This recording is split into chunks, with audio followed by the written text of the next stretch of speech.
Join us. We will see you at 6 o'clock.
First for Colorado, two Latinos facing off as the major party candidates. First-term Democratic Congresswoman Yadira Caraveo, the pediatrician turned state legislator, narrowly elected to this newly created seat 2 years ago. She has both endorsed and condemned Kamala Harris. Republican challenger Gabe Evans, a military vet, former police officer, and one-term state legislator who rode Donald Trump's endorsement to a resounding primary win. This is their only live debate. This is Next Presents the Race for Congress.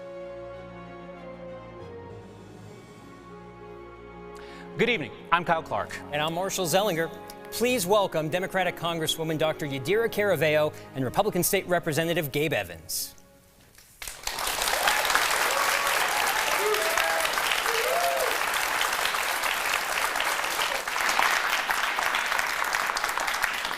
Be the last time you hear applause and any titles, educational or otherwise, used in this debate, as you, the voters, will determine who will hold the title representative. The candidates have agreed to a couple of simple ground rules in advance. We will have 1-minute answers, rebuttals, and continued discussion at our discretion, 1-minute closing statements. We only have 30 minutes, so let's get started on the issue of immigration.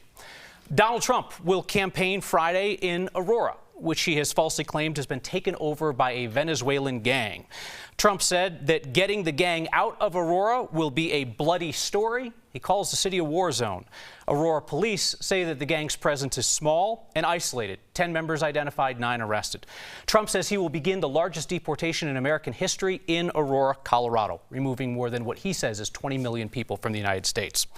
Mr. Evans, you have said Aurora has fallen.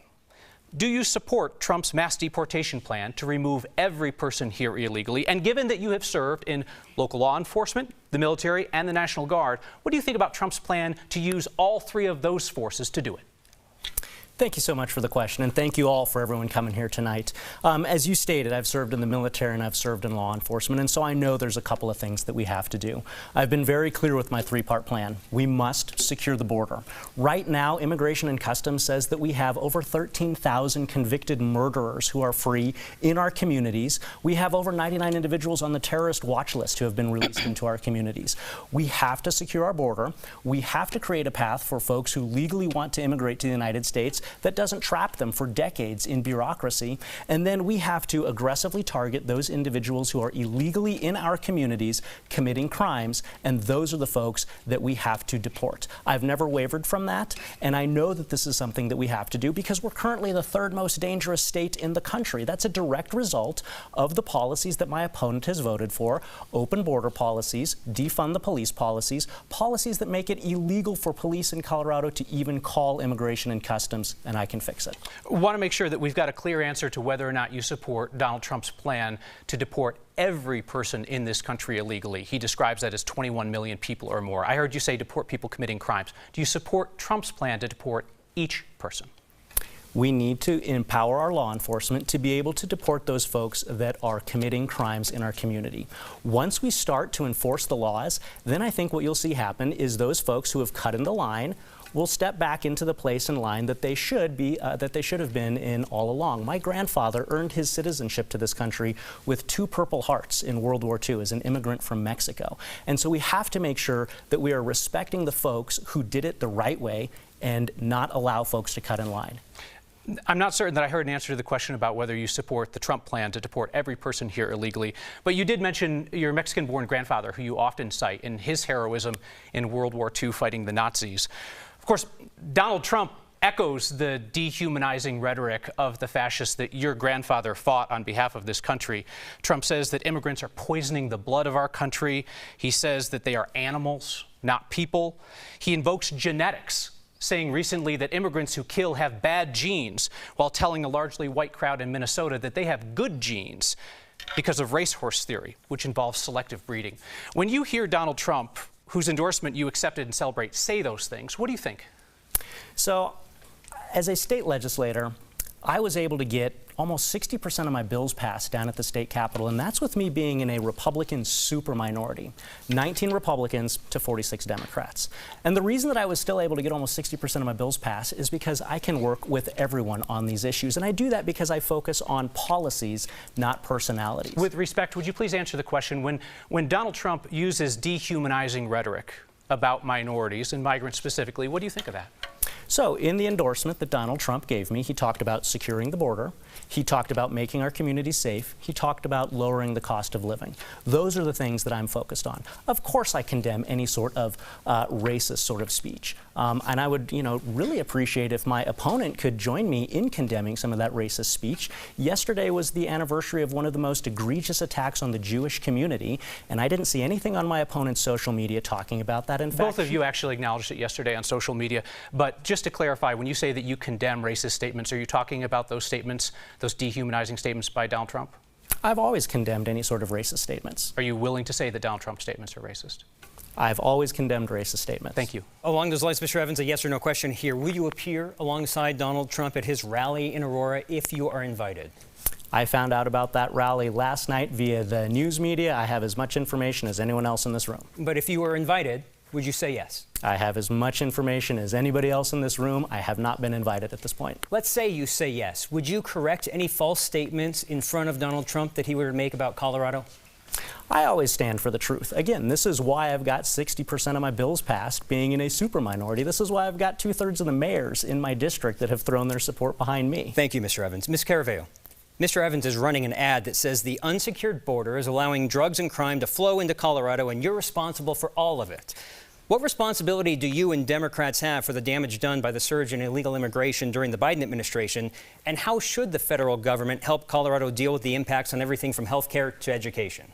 Well, first of all, thank you, Marshall, to you and to Kyle for having this debate tonight, and thank you for the audience for being here. It has been my honor to serve as the member of Congress for the new 8th Congressional District for the last 2 years, and I do that as the culmination of the American dream that I have been able to live here, with 2 parents who are immigrants, a dad who worked in construction for 51 years to put 4 kids through college. I was able to go through medical school and then see the issues that my community was really struggling with. Immigration is one of the issues that more needs to be done on by both parties. It's been 40 years since there has been any comprehensive immigration reform, and both Democrats and Republicans have been in charge since then. I've spoken truth to Kamala Harris on that in a resolution. I have introduced a package of bills that is bipartisan to look at the issue, and I'm not standing with a racist like Donald Trump and touting their endorsement and the really damaging language that they use against immigrants. I mean, I just want to give you the opportunity. He says you're responsible for all of it. What responsibility do you have? My responsibility was introducing legislation, which I did, that looks at securing the border, making sure that we're stopping the flow of fentanyl, that we are funding interior cities like Denver, and that we are treating people humanely when they do come to this country. That package has not been moved by the Speaker of the House, who has endorsed my opponent. There was a bill from the Senate that was supposed to be coming over to the House. Donald Trump decided that he would rather run on the issue of immigration than give me the opportunity to vote on it. I would have voted for that package, but he decided, and Mr. Evans probably agrees with, that immigration is best left to be a campaign issue and not something to be solved. Thank you, Ms. Caraveo. Ms. Caraveo, it would appear that your views on immigration and border security have changed significantly in the last couple of years. 3 years ago, you called for the defunding of Border Patrol and ICE, and then this summer, you joined Republicans in strongly condemning Kamala Harris specifically and the Biden administration more generally for failing to secure the border. What caused you to so drastically change your views on immigration in just a few years? I think the country has changed, and we've seen a crisis that both parties have set up and not offered solutions for. And so as the member of Congress from a district that is very evenly divided, it is my responsibility to portray the opinions of my constituents. And I've done that by being the 8th most bipartisan freshman member of Congress. I've done that by passing the first law that a freshman member of this Congress passed last year. And I've done that by introducing a bipartisan package around immigration reform and many other issues. And so really that is the way that I am approaching this issue and many other issues, making sure that I'm truly representing the people of the 8th District. So it sounds like you're drawing a distinction between what you believe about immigration and border security and what you believe your constituents want on the issue. Because of the changes in your position, I'm going to ask you about a number of things that you've supported in the past, and if you would please just tell me briefly whether you still hold those positions. If you want to differentiate and say, I still hold the position, but I'm going to vote against it anyway because I think that's what my constituents want, feel free to say that. But let's try to get folks some clarity because of the changes that have happened. In 2021, you called on the Biden administration to divest from immigration enforcement agencies like ICE and CBP. Is that still your position? My constituents do not believe that, and so I would vote against that. Is it still your position? Do you still believe that that's the right thing to do? My job is to represent the 8th Congressional District, and that is what I'm doing every time that I vote. In 2019, you sponsored a bill prohibiting local law enforcement from cooperating with federal immigration holds in Colorado. Do you still believe that Colorado law enforcement should be barred from working with immigration agents? It shouldn't be up to local law enforcement to do what the federal government has failed to do. That sounds like a yes. You still hold that position. The local police officers should not be enforcing laws that the federal government has not reformed. In 2021, you sponsored a bill that allowed the state to award contracts to companies that knowingly employ people who are not in this country legally. Is that still your view? I will vote in keeping with what the constituents of the 8th District want me to, and I think that is taking a balanced approach to people that immigrate here legally and illegally. That did not answer the question at all. In 2021, you sponsored a bill that allowed the state to give contracts to companies that knowingly employ people who do not have legal authorization to work. Do you still believe that's the right thing to do? I have not had a bill presented to me since then. In 2021, you sponsored a bill that opened up taxpayer-paid public housing to people here illegally. Is that still your position? I have, around the issue of housing, made sure that I'm introducing a bill to have the federal government pay for migrant housing so that local taxpayers do not. Well, local taxpayers pay federal taxes, so it's still their money. Yeah, but a disproportionate amount should not come onto the taxpayers only of Denver. Okay, thank you. A yes or no here before we move on to other topics. Republicans and Democrats put together a bipartisan border security bill in Congress. Some key points to that bill included emergency closures to the border if there are too many crossings and speeding up asylum approvals and denials. That bill failed after Donald Trump told the Republicans to oppose it. I believe, Ms. Caraveo, I already heard you say you would vote for that same bill if it came up again. I would. Okay. Mr. Evans, would you vote for that same bill if it was presented if you were a member of Congress? So what that bill did was require or allowed up to 5,000. Let's start with yes or no. Would you vote for that same bill? No, that bill had bipartisan opposition. Okay, what is it about that bill that had support from many Republicans that you oppose? That bill had bipartisan opposition as well because what it required was up to 5,000 folks per day to be allowed into the United States under an asylum claim. What that does is that allows 1.8 million newcomers into our country every year through the asylum program. It does not actually work to solve the issues, and what it does is it takes the Border Patrol off of the border and moves them into an administrative role where they're not actually securing the border. They're filling out paperwork instead of protecting our country. We need more Border Patrol agents, but we need more Border Patrol agents actually on the border securing the physical boundaries of the United States. There was math that would have allowed the border to be closed for emergency reasons that wouldn't have gotten anywhere near 1.8 million, but thank you for your point there. Let's move to the economy and housing affordability. Both Donald Trump and Kamala Harris have proposed tax cuts, but have different approaches on affordable housing. Neither has fully explained how to pay for their proposals, so let's go with what we do know. The centerpiece of Trump's economic plan is across-the-board tariffs, 60% on goods from China, 20% on other imports. Last month, Trump threatened to impose 200% tariffs on John Deere should that company move production from the U.S. to Mexico. Mr. Evans, tariffs are passed on to consumers through higher costs for those products. Farmers and ranchers in Congressional District 8 could face significantly higher costs for the same product if Trump followed through on the John Deere threat. Is that, and Trump's broader tariff plan, smart policy? So when it comes to protecting the American economy, what we have to do is we have to cut red tape. We have to reward folks who are taking the risk and doing the work here in the United States. When we're talking about China, China's in a class all of its own because China uses slave labor and they have their communist government that's actually supporting their industries. And so we need to make sure that we are holding China accountable for their dealings in the international community, and we're not allowing them to take over certain sectors of our economy because they're not on the same playing field. They're literally getting support from their government. So when it comes to China, I strongly I want to make sure that we are holding China accountable for how they do their dealings. That protects the American workers. For protecting American workers, we need to cut the red tape. We need to ensure that they are able to do their job here without the punitive regulations, many of which my opponent has sponsored. She brought the most damaging bill in a decade for farmers and ranchers in the 8th Congressional District. That addressed the broader plan, and just a very quick answer about the John Deere threat. Is that fair to the people of Congressional District 8 if they had to pay more for the same product under that threat?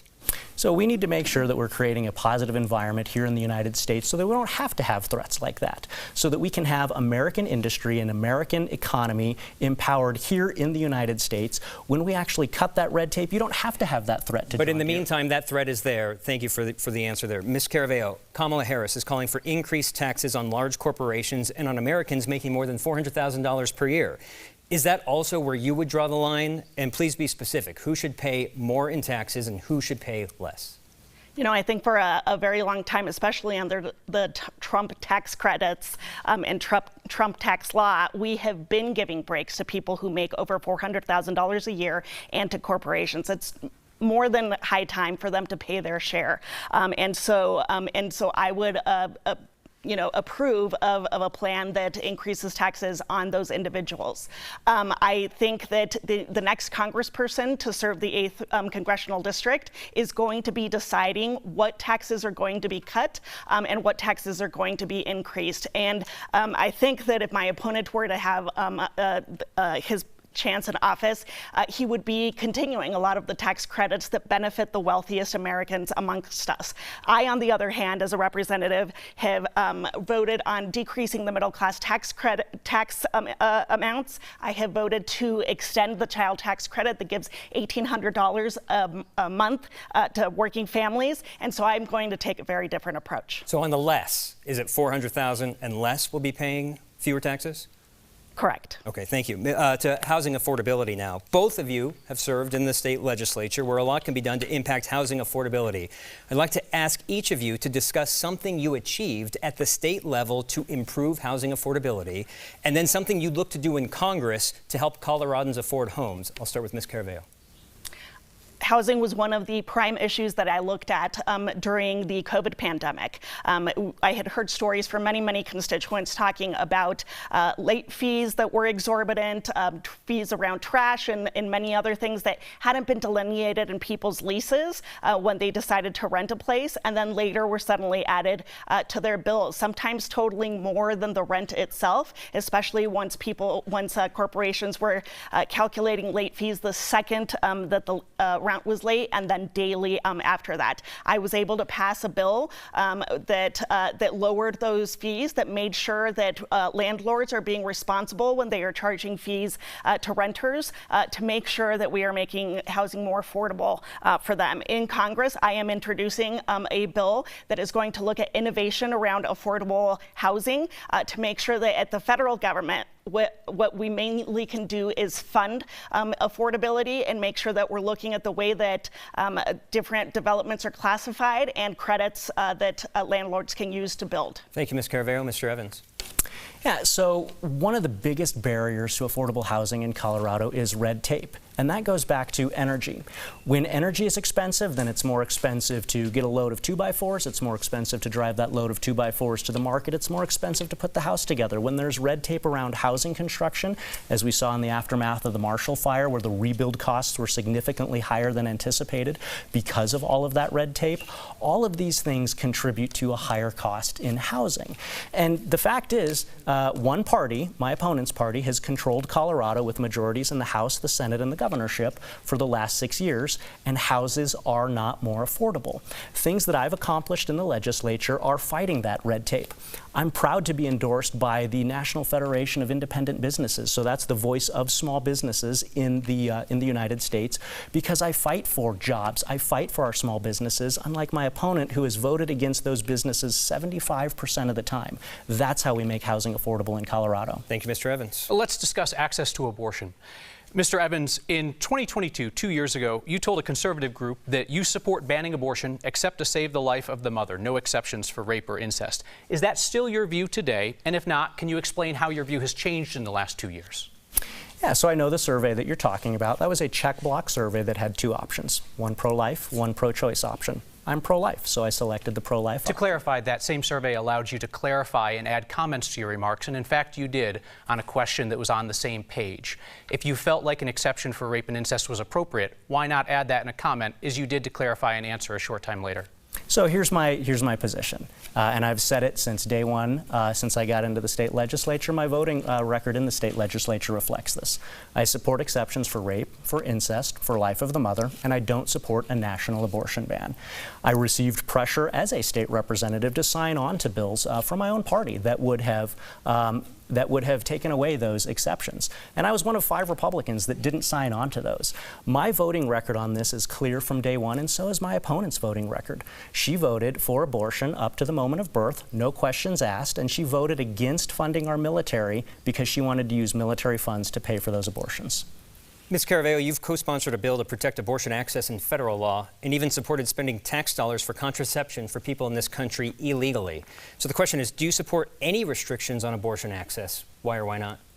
I support codifying Roe v. Wade. It was the law of the land for 50 years and then was taken down by a Supreme Court that Donald Trump, who has endorsed my opponent, has said he is very proud to have set up. My opponent celebrated the fall of Roe v. Wade. Now that he's running for Congress, he suddenly does not want a national abortion ban, even though he filled out a questionnaire in just the way that Kyle described 2 years ago. And he has described himself as pro-life as they come.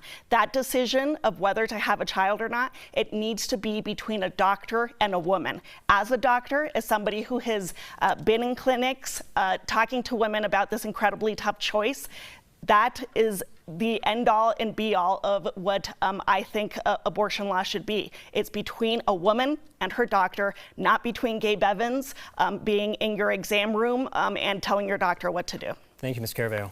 Mr. Evans, you're on the record supporting school vouchers for private schools, using taxpayer money to support private or religious schools. And Donald Trump's plan calls for universal school choice. How would you like to see that accomplished at the federal level? Right now in Colorado, we have an education crisis. I've got two boys. They're in, school-age kids. Right now in Colorado, 60% of our third graders aren't reading at the third grade level when they're in third grade. 70% of them can't do math at the eighth grade level when they're in eighth grade. And so what we need to do in this space is we need to put parents, students, and teachers back in charge of education. And so what I've always supported is an environment that allows parents and families that choice to be able to select the education that works best for them. To me, that means two things. That means parents can see what their kids are being taught, and they can actually select a school that works for them. They're not locked into something that's underperforming just because they happen to live in the wrong zip code.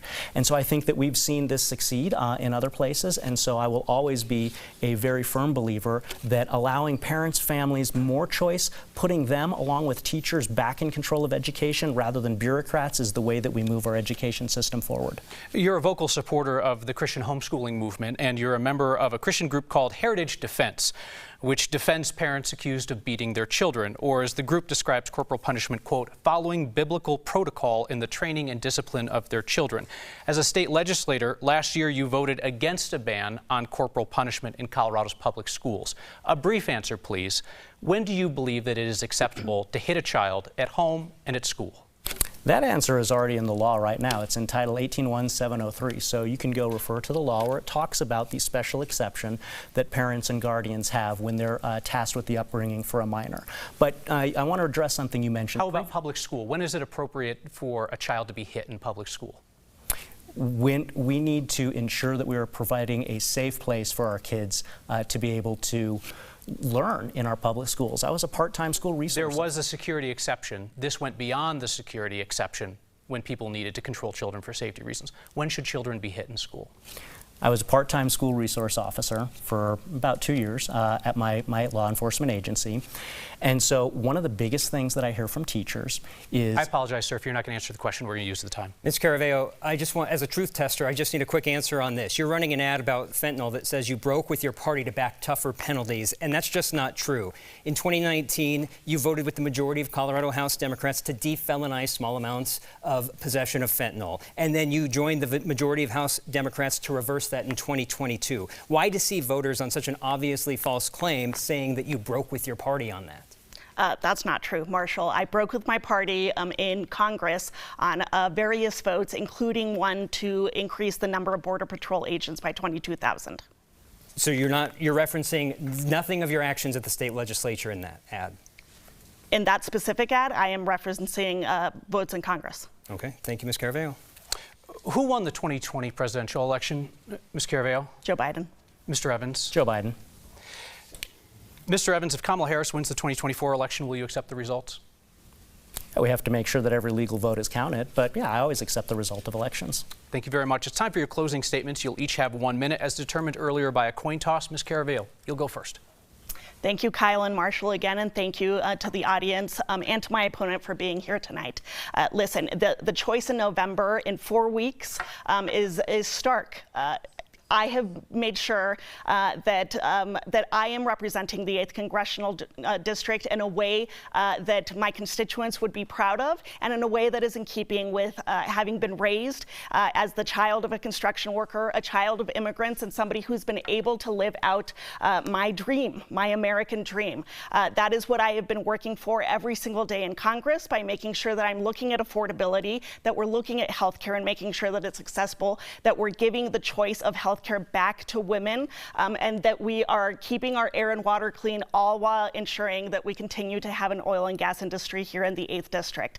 It has been the honor of my life to serve as the representative for the 8th Congressional District, and I hope to earn your trust for 2 more years. Thank you very much. Mr. Evans. Thank you so much for hosting the debate tonight, for my opponent, for having this conversation with me, and to our studio audience. And Colorado, the choice couldn't be more clear. We have a choice between policies that allow fentanyl to flow into our communities or that hold drug dealers accountable. We have a choice between leaving the border open or securing the border. We have a choice between policies that defund law enforcement or that actually support our police officers to keep our communities safe. We can reward work or we can punish work. My opponent's voting record is clear. She's voted for defunding the police. She's voted to lower the penalties for violent criminals who commit crimes with firearms. She's voted for open border policies. She's voted for policies that make it illegal for local and state law enforcement to even pick up the phone and call Immigration and Customs when folks are committing crimes in our community. I'm a cop, I'm a soldier, a husband, a father, a grandson of immigrants. I served overseas in a combat zone.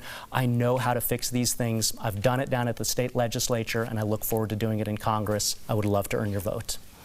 Mr. Evans, thank you very much. 30 minutes flies by, and thus concludes the only live debate in Colorado's 8th Congressional District this year. Thank you to both the candidates for continuing the Colorado tradition, where candidates show up, do not duck debates, take on challenging issues and questions, and engage respectfully about your differences, as you did here tonight. Thank you as well to our studio audience. You have been respectful. I encourage you to now join us in showing appreciation for the candidates for coming to debate here tonight. A reminder to voters, mail ballots go out in 3 days. You can register to vote and vote in person all the way through Election Day in Colorado. If you missed any of this debate, you can see it in its entirety on 9news.com, streaming on 9 News Plus, and on the 9 News YouTube channel. 9news.com is also where you will find our continuing series, Decision 2024, The Stakes for Colorado. Information to allow you to make better informed choices. For Marshall Zellinger and for all of us at 9 News, I'm Kyle Clark. This has been Next Presents The Race for Congress.